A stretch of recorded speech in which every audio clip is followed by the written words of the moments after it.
চলুন আজ আপনাদের একটি পৌরাণিক ঘটনা বলবো, যেটি হচ্ছে তারা মন্দিরে বজ্রপাত। বাংলার 1275 সালের গ্রীষ্মকালে চারদিক গ্রীষ্মের প্রচণ্ড উত্তাপে যেন পুড়ে ছাই হয়ে যাচ্ছে। গত কয়েক মাস ধরেই ভীষণ খরা চলছে বীরভূমে, এমনকি কালবৈশাখীও হয়নি। বীরভূমের নানা স্থানে ও তারাপীঠের আশেপাশের বিভিন্ন স্থানেও খরা ও ভীষণভাবে প্রভাব বিস্তার করেছে। গ্রীষ্ম শেষ হয়ে এলো, কিন্তু তাও এক ফোঁটা বৃষ্টির দেখা নেই।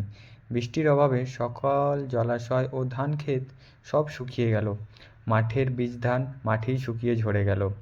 এই অজন্মার ফল চাষিরা, সাধারণ গ্রামবাসীরা আতঙ্কে অস্থির হয়ে পড়ল। সারা বছর কী খেয়ে সবাই বেঁচে থাকবে, এই দুশ্চিন্তা সবাই বিহ্বল হয়ে পড়ল। কিন্তু উপায় না দেখে তারা সবাই এসে শ্রী বামের কাছে উপস্থিত হলো। কাতরভাবে বলল, খ্যাপা বাবা, বৃষ্টির অভাবে চাষবাস সব বন্ধ, ক্ষেত্রের বীজ ধান সব মরে গেছে। বৃষ্টি না হলে সব না খেয়ে মারা যাব। তারা মাকে তুমি বলো যাতে বৃষ্টি হয়। তারা মা থাকতে, তুমি থাকতে আমরা কি সবাই উপোস করে মরব? শ্রী বাম মহেশ্বর করুণা অবতার, তার উপর তারা মায়ের আশ্রিত এই সরল গ্রামবাসীগণের কাতর আর্তনাদ তার অন্তরে প্রবল সাড়া জাগালো।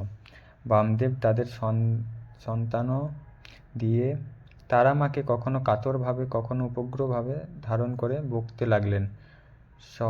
সহসা উত্তেজিত হয়ে বললেন, তুই বেটি দিনরাত বসে বসে খাচ্ছিস, আর তোর সব সন্তানরা উপোস করে মরছে। দাঁড়া, তোর মাথায় আমি বাজ ফেলবো, ইত্যাদি। সবাই বামাখ্যাপা বাবার উগ্র রুদ্ররূপ দেখে ভয়ে স্তম্ভিত হয়ে রইল। চাষিরাও ও গ্রামের লোকেরাও সব বাড়ি ফিরে গেল। বাকসিদ্ধ ভৈরব বামদেবের কথা কি তারা মায়ের মিথ্যা হতে দিতে পারেন? কিছুক্ষণের মধ্যে আকাশের এক কোণে এক টুকরো মেঘ দেখা দিল।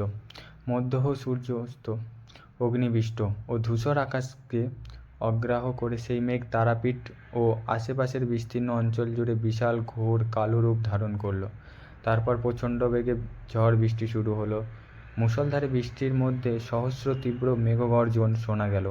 সাথে সাথে বিদ্যুতের প্রচণ্ড ঝলকানিতে সমগ্র তারাপীঠ আলোকিত হয়ে উঠল। ভীষণ ভয়ঙ্কর শব্দ বাজ পড়ল তারা মায়ের মন্দিরের চূড়ায়। তারা মন্দিরের একদিকের কর্নিস ভেঙে পড়ল। মন্দিরের ভেতরে তারা মা শ্রী বিগ্রহের কোনো ক্ষতি হলো না।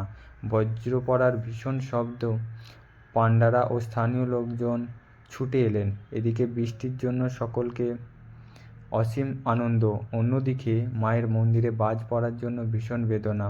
ত্রিলোক জননী তারা মায়ের শ্রীমূর্তি অক্ষত দেখে সবাই স্থিত পেলেন বটে, কিন্তু মন্দিরের বিদীর্ণ হওয়ার সবার মনে অশান্তি রয়ে গেল। ইতিমধ্যে তারা মায়ের মন্দিরে বাজ পড়ায় বামাখ্যাপা বাবাও ছুটে এলেন।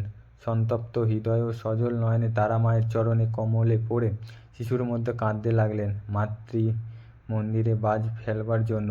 কিন্তু জগৎজননী তারা মায়ের প্রশান্ত, উজ্জ্বল ও আনন্দময় মূর্তি দেখে শ্রী বামা বুঝলেন, এই খরা, বৃষ্টি ও বজ্রপাত তারা মায়েরই এক দিব্যলীলার মাত্র।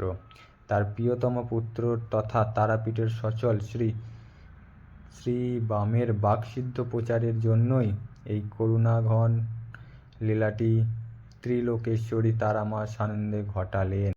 জয় তারা, জয় জয় তারা।